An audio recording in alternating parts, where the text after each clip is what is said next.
welcome to the Purlsbeforethyme knitting podcast. I'm Elise. Welcome if you're new, welcome back if you're a returning viewer. Happy New Year to everybody. It is the 1st of January and it's just a feeling of potential and excitement and so many lovely things for the year to come. I had a really lovely New Year's Eve. I had a sort of dinner party with some friends and it was honestly one of the most nostalgic 1990s feeling dinner parties I'd been to in a really long time, because everyone just sort of brought a dish and we all ate together, and the place we were at was actually at the house of a ceramicist, and the whole place was just full of handmade things, and all of the cups and glasses were handmade, and it was a very crafty, inspiring space to be in. She actually happens to be the artist who's made these lamps here, so there were lots of beautiful lamps there and lots of beautiful serving bowls and things that she's made over the years. So it was a really lovely evening, and then there were fireworks at midnight. So yeah, really lovely way to start the year. And now I'm going to have a little bit of a quick look back over what I made in 2024. I got a lot of knitting done. I'm pretty happy with all the pieces I made, and I have everything here that I made over the course of 2024 except for one thing, which was a gift. I'm not going to be trying everything on because I'm wearing a microphone and it's going to make a lot of noise if I do that, but I will, as much as possible, put in photographs of me wearing everything. A couple of the things I haven't photographed myself in, including this one that I'm wearing now, but hopefully on my Instagram in the next week or two I will add some photographs, because I need to go out during daylight and find some nice places to take some pictures. So that is gonna happen hopefully soon. So without further ado, let's get started. I'm not going to do these in chronological order because I'm going to start with what I'm wearing, which is actually my most recent finished object. This is the Magnolia bloom sweater by Camilla. I have made it in a slightly short sleeve version. It is made on 7mm and 6mm needles in 2 strands of Nutiden, which is an unspun yarn, and 2 strands of silk mohair from Isagor, and I absolutely love this colour. It is so snug and warm and cozy. We don't like to keep our house too hot in winter, so most of the time it'll be about between 17 and 19 degrees. So when it's a bit cooler, it's nice to have a little bit of a warm layer on. So yeah, this is perfect for that. But I also regulate my body temperature a lot with my forearms, so it's nice to have those open and airy, and I like it very much. So I feel like this is going to be a well-used piece. So that's this one. And then maybe 2 days before I finished this, because I didn't have much left, I finished a test knit. So this year I have done a lot of test knitting. I think I have done at least 4 test knits, which is quite a number. And this is the most recent one. This one was released yesterday on New Year's Eve by Sophie, who is the lady behind the lovely Knit Pearl Girl Instagram channel and Ravelry designer. So this is her most recent design. It is the Stamford Sweater. It is a gorgeous, high neck, cozy raglan sweater, and the neckline is doubled, so folded over, which is like this one. So it's extra snug and warm and cozy. And after the testing, she did lengthen the body a little bit, because a lot of the testing feedback said that the body was a bit short in the original pattern. So mine is a bit longer than the original testing pattern said, but I think it could have been made a centimetre or 2 longer. It's got a really good amount of short rows in the back as well, which I really like, so the fit is very good, for me at least. And yeah, this was my first ever black yarn project, so it was a bit hard and tricky at times, especially with the short rows counting stitches and such, because it's very hard to see any kind of stitch definition. Even now I feel like I'm struggling a bit, but because it was all stockinette, I could kind of just, I can knit without really looking, so it was quite nice in that way, so I could just mindlessly work on the stockinette for a lot of sections of this. And yeah, the yarn I used was really nice. I really want to use it again. The main yarn is Purlsbeforethyme's Sol, which is a lamb wool yarn. And then I held it together with a strand of Raumagarn alpaca silk, which is like a silk mohair alternative that uses extra fine merino and alpaca as the fluffy bit of, like, instead of a mohair. So yeah, I really like it. And then it's got these little button bands on the front, and I found these gold buttons, so they add a little bit of contrast and a bit of bling, which I don't mind too much of, seeing as the rest of this is pretty understated.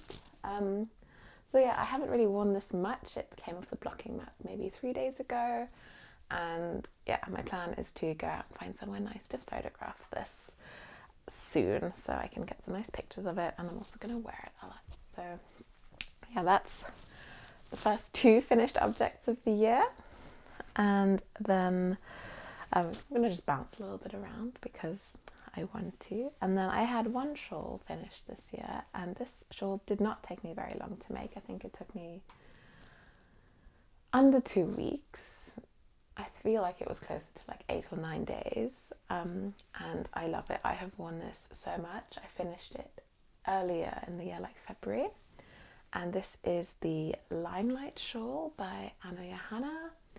It is this super soft, squishy, gorgeous shawl, and the yarn is really precious yarn to me because it was gifted to me in a knitting exchange in 2023 by a lovely knitter. I think she changed her Instagram handle recently, but it's called What She Makes, but What is spelled W-A-T-T. Her name is Natasha, and she's based in Australia. And she sent me this gorgeous Australian alpaca and Australian, I think it's a merino possum blend, which is really fun. So I thought the colours she chose just went really well together. This beautiful sort of orangey red, and then this very warm beige. And yeah, this is such fun to knit because there's just a lot of garter, and then there's 2 sections of lace, and there's also these lovely little garter stripes. The only thing is the last rows are garter, and they tend to fold a tiny bit, but not a ton. But anyway, this is a super, super gorgeous shawl. I have worn it a lot this year. I've worn it as a scarf. I've worn it when I'm sitting here and just need a little bit of a layer. The cat has enjoyed it as well, so it is definitely a top recommendation from this year. So that is the Limelight Shawl. Okay, now I'm going to go through all of the tops and t-shirts I made this year. I've got a little neat pile of a few. This is probably one of the most worn sections of my wardrobe from the year. So I have 5 sort of lighter tops and t-shirts. So the first one was a test knit. Apologies for my voice. But yeah, the first one was a test knit. I did this in around September. It is the Candelaria Blouse by Teti Lutsak. This one, if you watch my video about my test knit experiences, this one I was a little bit complaining about because the deadline was a month, and this whole thing is on 3mm needles, and because the deadline was so short, I decided to make the body, I lengthened the body considerably compared to the pattern, and it's still a bit short on me, so I actually think I might go back and lengthen it because I have plenty of yarn left in this. I've worn it a couple of times, but it really needs to be something quite high-waisted that I wear it with, and yeah, as soon as I raise my arm, the bit too much midriff shows for my liking. So yeah, I think this is definitely great for like dresses and skirts and things, but they have to be very high-waisted, and yeah, I think I could have made this a good 5 centimeters longer and it would be much better. So yeah, that is a regret with this, is just that, yeah, I could have, if I'd rushed less, I would have made it better and worn it more. So, but otherwise I think the yarn is beautiful. It's made in this yellow is Samnesgarn alpaca silk, which is so nice. And then the burgundy shade is Isager alpaca 2. So they're both fingering / light fingering weights.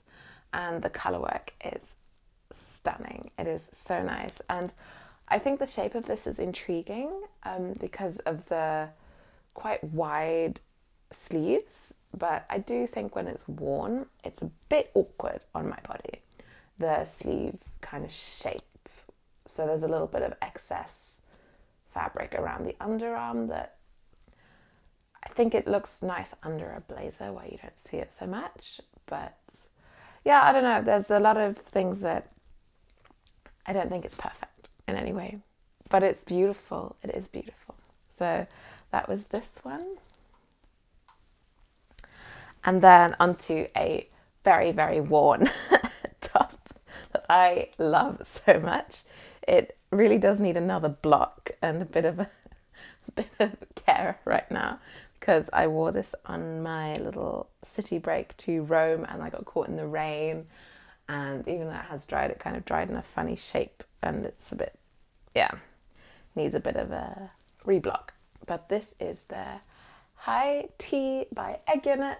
It is such a fun project. It is knit from sleeve to sleeve, flat, and then you seam the sides. It is so wearable. I wore this so much this summer. I took it on holiday to Albania and Greece and to Rome, and it is just so drapey and cooling and elegant, and even if it's 40 degrees, this is so nice. The yarn is Isager Trio, which isn't the nicest yarn to work with, I have to say, when you're working with it. It's a bit hard on the hands, but once it's made into a fabric, it is divine. It just softens up beautifully. It's got a mix of linen and cotton and I want to say like cellulose or something in it, or viscose. I always forget the last one in there, but it is so nice. And these two colours, I chose the shades white and linen, and I think it's so versatile. It goes with everything. It is really pretty, and because of the construction, you have this boat neckline. I really like a boat neckline, so this one, big hit, love it so much. So yeah, that's the Hae Tee. And now we get onto a super popular pattern on Ravelry that I made my first one of this year, and that is my first ever Ranunculus. This is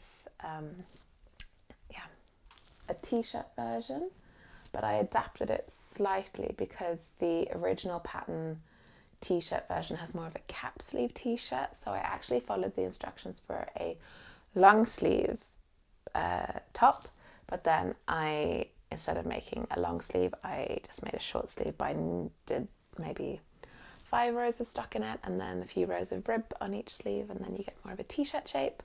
So that is what I did with this. This was very quick, it was very fun. It is made in 2 strands of silk mohair from Filkelana. The yarn is called Tilia. This yarn is also very special because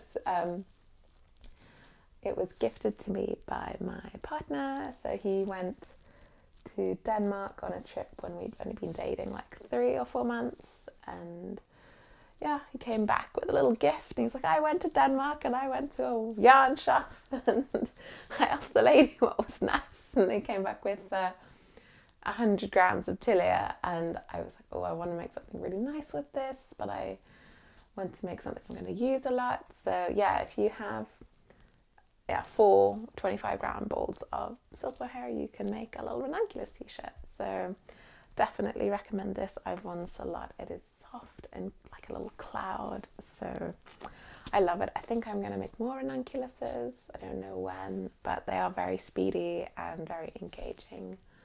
I think Midori Hirose, who's the designer, is one of my favorite designers because she has made another design that I've made 3 times. I've got one from this year as well. But I think she's one of these designers who makes really engaging patterns and really beautifully thought out patterns where, you know, there's just something about them that's just a little bit extra special. So that is the Ranunculus. I get the hype. It is gorgeous. I love the lace pattern. So yeah. And then the next one is another summer top. This one is made entirely in pure silk from Knitting for Olive. It is, it's a bit folded and baggy, but here we go. It is the, pie camisole, pie like the Greek letter, not like the food. It is made by, her name is Creadia Studios Design, but her name is, I've forgotten it. It begins with an N, I think. Anyway, Nabita, that's her name. Nabita Jure, that is her name. She is based in Denmark. She makes beautiful patterns. I have tested for her last year, but not this year. And yeah, this is a super gorgeous summer top. It is made on very tiny needles. It is made on 2 and 2.5 millimeter needles, so it is definitely a work of patience. I started this in 2023 and I finished it this year for summer, and I love it. I've worn it quite a lot. It is really like cooling and just fun, and I love this gorgeous yellow color. It's called quince, like the fruit. So yeah, I've been really quite into yellow. I go through a lot of yellow phases, and I think it's a really happy, gorgeous color, especially in summer. So yeah, I think the silk really was a good choice for this particular top. So yeah, that one was a lot of work for a small top, but it was, you don't need a lot of yarn. I think I needed 2.5 balls, so that's, yeah, just over 100 grams. And then my last summer top is a test knit that I finished this year. This one also needs a reblock, I think, because it got rained on in Rome. And it is the Duet by Fibre Tales. So if you don't know who Fibre Tales is, she is also based in Denmark. She has a lovely YouTube channel called Fibre Tales, and her name is Lærke. And she lives in this beautiful little house out in an island off the south of Denmark, and I think it's just so nice. She has chickens and cats, and I am kind of envious of a lot of the things she has, but she makes super beautiful designs. And this one is a beautiful v-neck tee, and it has a really cute little crochet border down the bottom. It is pretty oversized, it's pretty wide, but I really like that. It's also, the yarn I used makes it quite warm. This is made in a yarn called, it was called Markagarn, and then they changed it. I've forgotten the new name of it, but it is a wool and linen and silk blend from Oslo Mikrospinneri, which is a small producer of yarn in Oslo, and they dye it themselves. So this is a really nice blend. The wool gives it a little bit of warmth, so this was not so appropriate for like very hot Mediterranean summer, but it was really nice for like Norwegian summer, just for like going to the beach if there's a bit of wind, because it's got a high neck at the back, so you don't feel like you're getting too chilly. And yeah, so I really love it. It's got this beautiful I-cord edging detail around the sleeve edges and the neckline, and then you have the little extra I-cord to make a little bow. So yeah, big fan of this. I like the colour as well. It's like sort of brick red. I ran out of yarn originally and the colour was out of production, but the joys of Ravelry, I found someone who had purchased this yarn and used it for a project, but they had some left and they sold it to me. So Yay, Ravelry, thank you for helping me in this. And then I had so much fun on that test knit in May, and then Laka put out another test knit call for a different project over the summer, and I knew this was my most favourite test knit all year. And that is the Norway Cardigan, which is this beautiful piece. This is one of my favourite things I've ever made. It is so fun. The construction is, beautiful, beautiful, beautiful construction. So the only mistake I made with this was the test knit happened over summer. So I took this with me to Greece and Albania, where the temperatures were between 35 and 40 degrees a lot of the time. And this is made of like thick Danish wool. So I was like, oh, it was not fun to touch. But if it was in aircon, it was okay.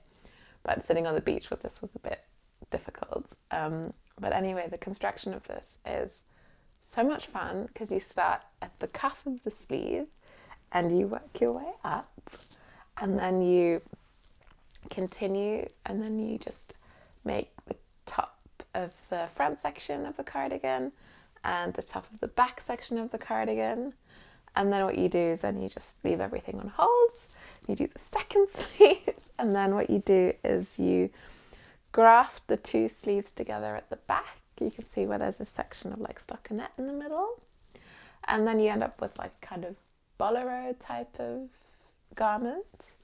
And then from there you pick up the stitches along each front section and you knit a panel of brioche, and then on the back you do the same, and then you just knit rib at the bottom of everything, and then you add a button band, and then you sew the sides together. So it's a lot of process and it takes patience, and it's all in brioche, which takes a little bit more time than regular knitting because you're actually knitting like 2 rows for every 1 row. So it's a little bit more time consuming. Sorry, there's a mark on this button I need to fix. There we go. And then I was also lucky enough to find these gorgeous wooden buttons, and this whole project I think is a super success. So this I have worn a lot in autumn. I wore it out mushroom picking and all sorts of things. So yeah, and the yarn I used was Gjeldholts Ullspinneri, and it's their Purlsøl in. They have 2 types, and I've forgotten exactly which one it was. It was either the 5.5/2 or the 8.2, but it's on my Ravelry page, so it'll be there. And it's in the shade called Æblegrønn, which means apple green, and this green is so snug, and like it wasn't quite brat green for brat summer, but it was definitely my green from my summer, and I have worn this so much this autumn and winter, and I'm going to wear it a lot more. It's super cozy. It goes with trousers and dresses and skirts, and yeah, I think it's just such a dreamy squishy cardigan. So yeah, I love this so much. And now we're getting to the end. So this is my penultimate make for 2024. This I'd actually started a long time before, quite early in I feel like it was like early 23 when I started this. Maybe even before, I don't quite remember. But this is the Roots and Shoots pullover, also by Teti Lutsak. And this is made in a single strand of Newteden held together with a single strand of silk mohair. And I think this is one of the most beautiful things I've ever made. I love her pullover round yoke designs. I've also made the Between Petals pullover, but this one is just a little bit like more refined, a bit less chunky, and yeah, it's got this beautiful corrugated rib at the bottom and at the ends of the sleeves. It's a bit more fitted, this one, than some of my other ones by her, and I just think it's so gorgeous. I also am very happy with the shade of Newteden I got with this. The main colour is a shade called Langusta, which I think means lobster. So it's got all these, like, when you look a bit closer, it's got these beautiful like flecks of like yellow and purple, and I think that's one thing I love about Newt Eden is just the variation within one colour, and when you look closer it's just a little bit more to it. And then I think the brown I used is called Mening, which is just a really nice warm brown. So I love this so much. I haven't used it a ton because it's very warm and it hasn't been terribly cold yet, but I have a feeling in like January, February, March it's going to be a bit chilly, and I am planning to go up into the mountains a little bit, so maybe this will come in handy then. But it is such a beautiful piece. And then finally, the last piece that I completed, which was my first finished make of 2024, so I feel like we've gone a bit backwards with these things, but yeah, let's end with the beginning. And so this is my third Snowy Forest sweater by Midori Hirose Knit, and I love this design, and I have made one sweater.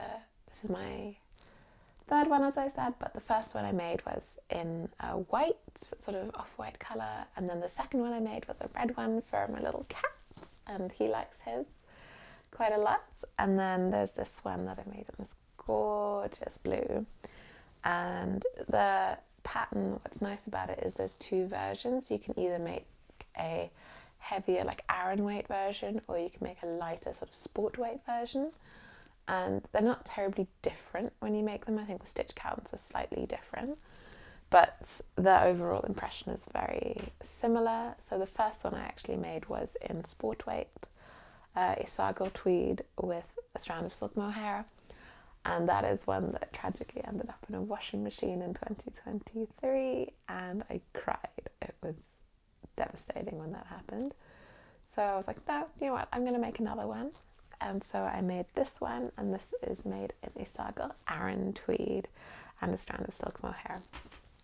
And I love the cables. They are some of the most beautiful cables, and I would make this again and again and again. And I have definitely considered making one identical to the first one I made in exactly those colours. It was Isago tweed, but in the shade Sand, held together with the shade 0 silk mohair, so the whitest one they have.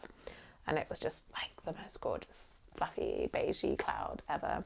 But this one's also like really nice, but it's a bit heavier and a bit warmer, so it's not quite as day-to-day wearable. But I'm just hoping for some cold weather and I'll wear everything that I've made a lot more. So yeah, I am so pleased with everything I made in 2024. I have quite a lot of things on my needles at the moment, so I'm excited for 2025.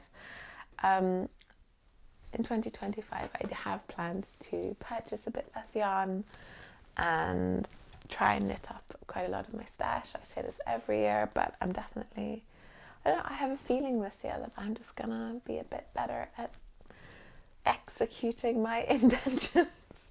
And yeah, I feel very motivated to go into my stash and yeah, think about all of the possibilities that I can make with them. So I have a few ideas already. So yeah, that is everything I have for 2024. I also want to say a huge thank you to everyone who has been watching my videos for a while. My channel turned 1 on the 29th of December, so 3 days ago. I've been having so much fun on YouTube, and there's now like almost 2,000 of you, which is amazing, and it's been a really fun journey. I've learned so much about videos and YouTube and making this kind of content. So yeah, if there's anything you'd like to see from me over the next year, please comment anything you think would be nice. And yeah, I'm so grateful for you guys and knitting and yeah, that I have,